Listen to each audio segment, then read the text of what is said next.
Chapter number 4 के numerical problems को study करने जा रहे हैं।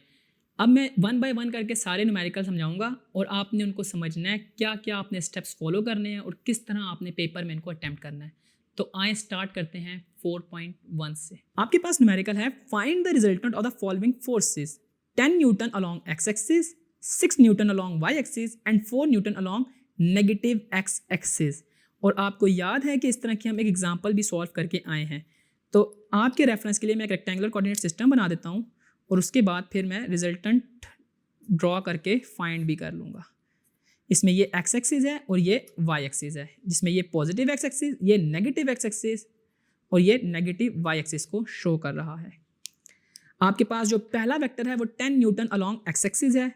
व्हाट डज इट मीन कि इसका मतलब ये है कि हमारे पास 10 न्यूटन हॉरिजॉन्टल डायरेक्शन में है। सेकेंड है 6 न्यूटन अलॉन्ग वाई एक्सिस। इसका मतलब ये है कि हमारे पास 6 न्यूटन अलॉन्ग वाई एक्सिस। और हमारे पास लास्ट वेक्टर है 4 newton along negative x axis.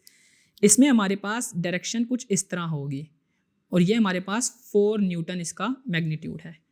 अब हमने इनको हेड टू टेल रूल के जरिए ऐड करना है और इनका रिजल्टेंट फाइंड करना है। देखें, रिजल्टेंट फाइंड करने के लिए ना आपको एक स्केल डिफाइन करना होगा। स्केल हम अपनी मर्जी से डिफाइन कर सकते हैं कि हम इसमें यहाँ पे 5 न्यूटन को 1 सेंटीमीटर कह दें, इसमें हम 2 न्यूटन को 1 सेंटीमीटर कह दें और इसमें भी हम 2 न्यूटन को 1 सेंटीमीटर कह दें। स्केल हमारी अपनी मर्जी पर है।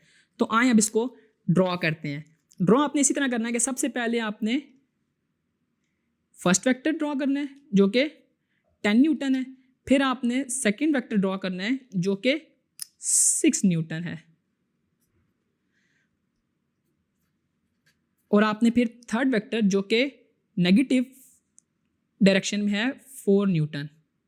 यूं जब आपके पास vectors head to tail rule के जरिए ऐड हो जाएंगे तो आपने एट द एंड एक रिजल्टेंट वेक्टर ड्रॉ करना है जो कि फर्स्ट वेक्टर की टेल और लास्ट वेक्टर के हेड के साथ कनेक्ट हो रहा होगा। आपने इनकी वैल्यूज़ को फाइंड करना है। आपके पास इनमें जो चीज़ें हैं वो ये हैं कि आपके पास जो फोर्स है वो 10 है, 6 है और 4 है। आपको मैंने मैग्नीट्यूड का फार्मूला बताया था कि मैग्नीट्यूड में आपके पास जो फोर्स निकालते हैं हम लोग वो होता है एफ एक्स का स्केयर प्लस एफ वाई का स्केयर। और इसमें जो एफ एक्स वाली फोर्सेज हैं वो दो हैं, एक 10 newton along positive x axis and एक 4 newton along negative x axis. तो मेरे पास जो टोटल एफ एक्स होगी वो इक्वल होगी 10 प्लस -4 यानी कि 6 न्यूटन। तो एफ एक्स मेरे पास आ गई 6 न्यूटन के इक्वल। और सिमिलरली मेरे पास जो एफ वाई है वो तो है ही मेरे पास 6 न्यूटन। तो यूँ मेरे पास दोनों फोर्सेस आ गई। अब मैं इनको इनके मैग्नीट्यूड के फार्मूले में पुट करके इनका रिजल्टेंट वेक्टर ड्रॉ कर लूँगा, रिजल्टेंट वेक्टर फाइंड कर लूँगा। एफ एक्स में मैं पुट करता हूँ 6 और एफ वाई में मैं पुट करता हूँ 6 का स्क्वायर होता है 36 प्लस 36 जो कि इक्वल आएगा अंडर द रूट 72 के। और जब आप कैलकुलेटर पे अंडर द रूट 72 लिखेंगे तो आपके पास इसका मैग्नीट्यूड आ जाएगा 8.5 न्यूटन। तो यूँ आपने इसका magnitude of the resultant force find कर लिया है।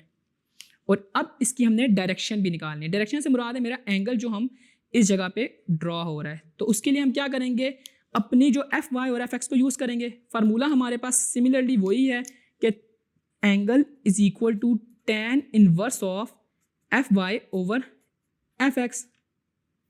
एफ वाई आपके पास क्या था 6 और एफ एक्स क्या था वो भी 6 था।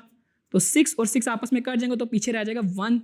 तो tan इनवर्स ऑफ 1 जब आप कैलकुलेटर में लिखते हैं तो आपके पास ये इक्वल आता है 45 डिग्री।